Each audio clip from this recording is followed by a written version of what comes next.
Hi friends, இன்றைக்கி lunch menu என்னென்னு பார்க்கலாமா? முட்டைக்கோஸ் பொரியலும் பருப்பு சாப்பாடும். முட்டைக்கோஸ் ஒரு பெரிய அளவு முட்டைக்கோஸ் எடுத்து அதை பொடி பொடியாக கட் பண்ணிக்கிட்டேன்.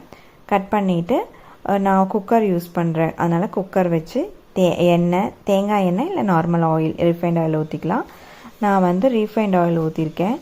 நல்லா எண்ணெய் காஞ்சதுக்கப்புறம் கடுகு, சீரகம், கடலப்பருப்பு போட்டு நல்லா வெடித்ததுக்கப்புறம் முட்டைக்கோஸையும் நல்லா வாஷ் பண்ணிவிட்டு ஆட் பண்ணிக்கிட்டேன்.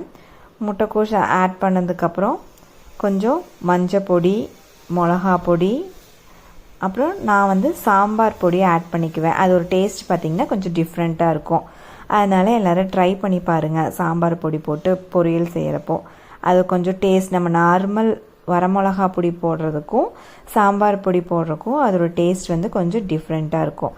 அதனால் நீங்கள் சாம்பார் பொடி போட்டு ட்ரை பண்ணி பாருங்கள், நல்லாயிருக்கும். இதையும் நல்லா போட்டு வணக்கி விட்டதுக்கப்புறம் கொஞ்சம் வாட்ரு ஊற்றினா போதும். ஏன்னா அதுலேயே வாட்ரு உங்களுக்கு வேகிறப்ப வரும் இல்லையா? அதனால் கொஞ்சம் வாட்ரு போட்டு குக்கர் மூடி வச்சு விசில் போட்டுட்டேன். நான் எப்போவுமே ஒரு 4 விசில்ஸ் விடுவேன். விசில் அடங்கினதுக்கப்புறம் ஓப்பன் பண்ணியாச்சு. நான் பருப்பு சாப்பாடு ஆல்ரெடி செஞ்சு வச்சுட்டேன். பருப்பு சாப்பாடு இன்னொரு வீடியோவில் உங்களுக்கு நான் அப்லோட் பண்ணுறேன். பருப்பு சாப்பாடு கூட எப்போவுமே நாங்கள் கோகனட் ஆயில் ஆட் பண்ணி சாப்பிடுவோம். ரொம்ப டேஸ்ட்டாக இருக்கும். வாங்க பருப்பு சாப்பாடும் கேபேஜ் பொரியலும் சாப்பிடலாம் வாங்க.